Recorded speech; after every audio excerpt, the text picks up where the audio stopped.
एक गरीब बालक था जो कि अनाथ था।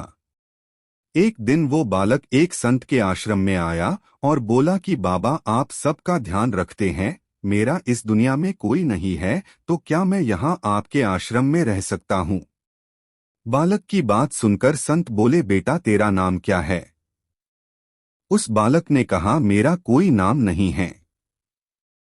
तब संत ने उस बालक का नाम रामदास रखा और बोले कि अब तुम यही आश्रम में रहना। रामदास वही रहने लगा और आश्रम के सारे काम भी करने लगा। उन संत की आयु 80 वर्ष की हो चुकी थी। एक दिन वो अपने शिष्यों को बुलाए और बोले कि मुझे तीर्थ यात्रा पर जाना है, तुम में से कौन कौन मेरे साथ चलेगा और कौन कौन आश्रम में रुके? संत की बात सुनकर सारे शिष्य बोले कि हम आपके साथ चलेंगे, क्योंकि उनको पता था कि यहाँ आश्रम में रुकेंगे तो सारा काम करना पड़ेगा, इसलिए सभी बोले कि हम तो आपके साथ तीर्थ यात्रा पर चलेंगे। अब संत सोच में पड़ गए कि किसे साथ ले जाए और किसे नहीं, क्योंकि आश्रम पर किसी का रुकना भी जरूरी था। बालक रामदास संत के पास आया और बोला, बाबा अगर आपको ठीक लगे तो मैं यही आश्रम पर रुक जाता हूँ। संत ने कहा, ठीक है, पर तुझे काम करना पड़ेगा। आश्रम की साफ सफाई में भले ही कमी रह जाए, पर ठाकुर जी की सेवा में कोई कमी मत रखना। रामदास ने संत से कहा कि बाबा, मुझे तो ठाकुर जी की सेवा करनी नहीं आती, आप बता दीजिए कि ठाकुर जी की सेवा कैसे करनी है, फिर मैं कर दूंगा। संत रामदास को अपने साथ मंदिर ले गए। वहां उस मंदिर में राम दरबार की झांकी थी। श्री राम जी, सीता जी, लक्ष्मण जी और हनुमान जी थे। संत ने बालक रामदास को ठाकुर जी की सेवा कैसे करनी है सब सिखा दिया। रामदास ने गुरु जी से कहा कि बाबा, मेरा इनसे रिश्ता क्या होगा ये भी बता दो, क्योंकि अगर रिश्ता पता चल जाए तो सेवा करने में आनंद आएगा। उन संत ने बालक रामदास कहा कि तू कहता था ना कि मेरा कोई नहीं है, तो आज से ये राम जी और सीता जी तेरे माता पिता हैं। रामदास ने साथ में खड़े लक्ष्मण जी को देखकर कहा, अच्छा बाबा, और ये जो पास में खड़े हैं वो कौन है? संत ने कहा, ये तेरे चाचा जी है, और हनुमान जी के लिए कहा कि ये तेरे बड़े भैया है। रामदास सब समझ गया और फिर उनकी सेवा करने लगा। संत शिष्यों के साथ यात्रा पर चले गए। आज सेवा का पहला दिन था। रामदास ने सुबह उठकर स्नान किया, आश्रम की साफ सफाई की और भिक्षा मांगकर लाया और फिर भोजन तैयार किया। फिर भगवान को भोग लगाने के लिए मंदिर आया। रामदास ने श्री राम, सीता, लक्ष्मण और हनुमान जी आगे एक एक थाली रख दी और बोला, अब पहले आप खाओ फिर मैं भी खाऊंगा। रामदास को लगा कि सच में भगवान बैठकर खाएंगे, पर बहुत देर हो गई, रोटी तो वैसी की वैसी थी।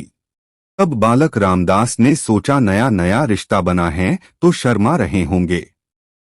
रामदास ने पर्दा लगा खोलकर देखा, तब भी खाना वैसे का वैसा पड़ा था।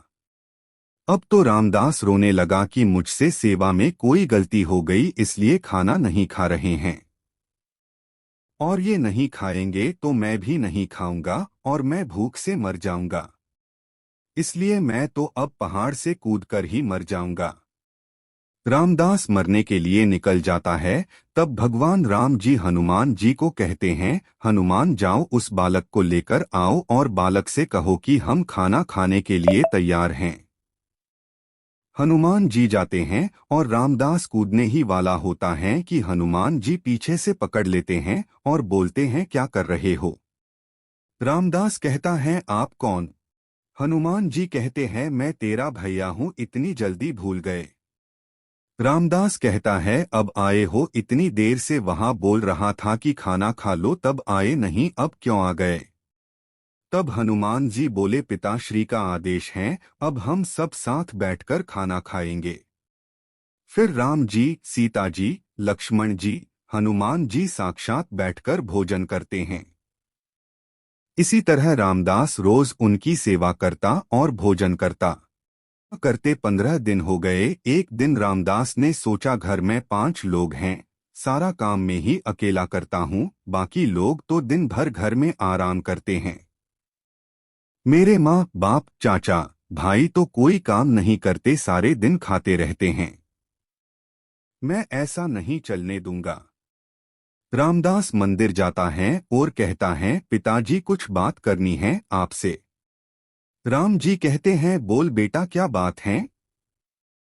रामदास कहता है कि घर में मैं सबसे छोटा हूँ और मैं ही सब काम करता हूँ।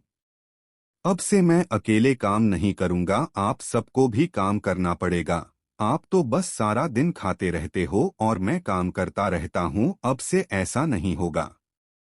राम जी कहते हैं, तो फिर बताओ बेटा हमें क्या काम करना है। रामदास ने कहा, माताजी यानी सीताजी अब से रसोई आपके हवाले। और चाचा जी यानी लक्ष्मण जी आप घर की साफ सफाई करिएगा। भैया जी यानी हनुमान जी शरीर से मजबूत हैं, जाकर जंगल से लकड़ियां लाएंगे। पिताजी यानी राम जी आप बाजार से राशन लाइए और घर पर बैठकर पत्तल बनाओगे। सबने कहा, ठीक है। मैंने बहुत दिन अकेले सब काम किया, अब मैं आराम करूंगा। अब सभी साथ मिलकर काम करते हुए एक परिवार की तरह सब साथ।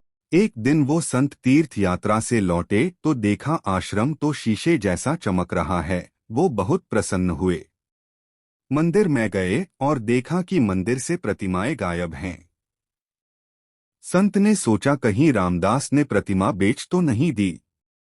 संत ने रामदास को बुलाया और पूछा, भगवान कहाँ गए। रामदास भी अकड़कर बोला कि मुझे क्या पता, हनुमान भैया जंगल लकड़ी लाने गए होंगे, लखन चाचा झाड़ू पोछा कर रहे होंगे, पिताजी राम पत्तल बना रहे होंगे, माता सीता रसोई में काम कर रही होंगी। संत बोले, ये क्या बोल रहा। रामदास ने कहा, बाबा मैं सच बोल रहा हूँ, जब से आप गए हैं ये चारों काम में लगे हुए हैं।